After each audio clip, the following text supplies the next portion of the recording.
Ciao a tutti, oggi siamo al comune di Casteldario.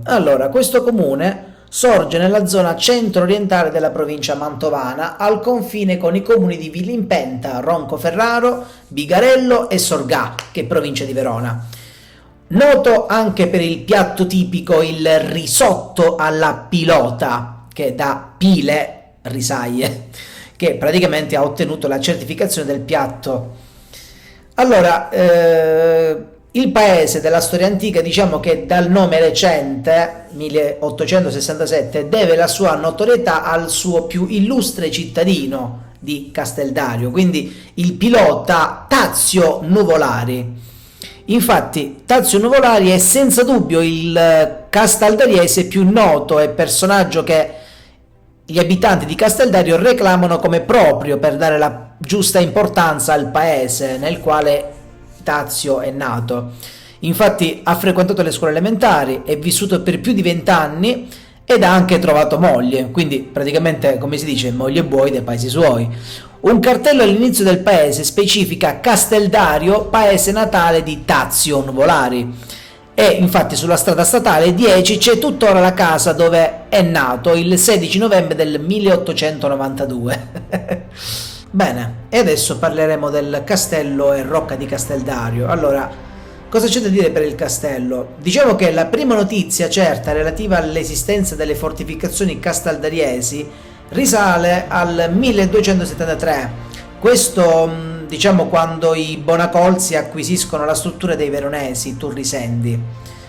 Il complesso di Casteldario infatti è parte fino al XIII secolo del sistema di difesa del confine veronese. Si tratta di un castello pensato come ricetto funzionale al deposito dei prodotti agricoli e anche al rifugio in caso di bisogno. Per rifugiarsi all'interno del castello, insomma, faceva sentire le persone sentivano protette, in poche parole. L'attuale struttura realizzata a partire dal XII secolo e in diverse fasi costruttive si compone di due fortificazioni distinte. Abbiamo la rocca e il castello.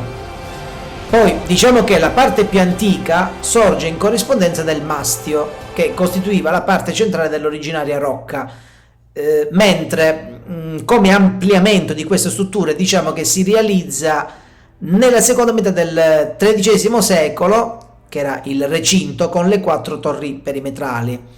Poi diciamo che tra il 1357 e il 1377, a distanza di 20 anni, si porta a compimento il palazzo pretorio, decorando tutto il piano nobile con gli stemmi degli scaligeri. Infatti i signori veronesi che l'avevano in impegno in quel ventennio. Poi fino alla metà del Settecento la torre della rocca era affiancata da una torre laterale ad angolo della torre Sino ed era circondata da un muro di cinta merlato con del fossato.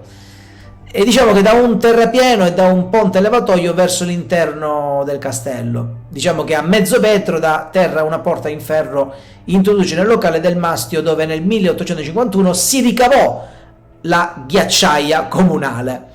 Poi diciamo che in occasione di quei lavori si rinvennero i resti di 7 scheletri attribuiti a 3 membri della famiglia, che sono Pico della Mirandola e a 4 della famiglia Bonacolsi. Infatti si vedevano proprio gli scheletri di queste famiglie, lasciati morire di fame nel fondo della torre, rispettivamente nel 1321 e nel 1328. A quella scoperta la torre fu denominata della Fame, proprio appunto perché sono morti di fame fino a diventare scheletri, quando i loro corpi si sono proprio andati in decomposizione. La chiesa parrocchiale, sorta al posto di un precedente tempio, è costruita a partire dal 1743.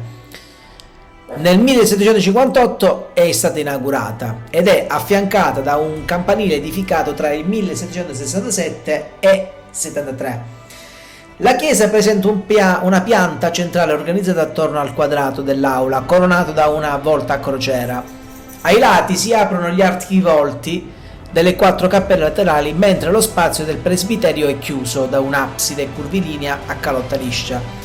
La navata è scandita da una lesena corinzia e presenta una trabeazione spezzata molto sporgente.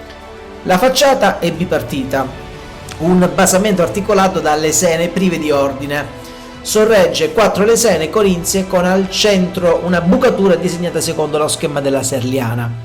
E all'interno dell'abside si trova un coro ligneo della seconda metà del Settecento composto da 21 stalli superiori e 18 inferiori e con cimase lignee recanti ovali dipinti ad olio. Con questo vi saluto, grazie per avermi ascoltato, ci sono molte tappe ancora da visitare e alla prossima ragazzi!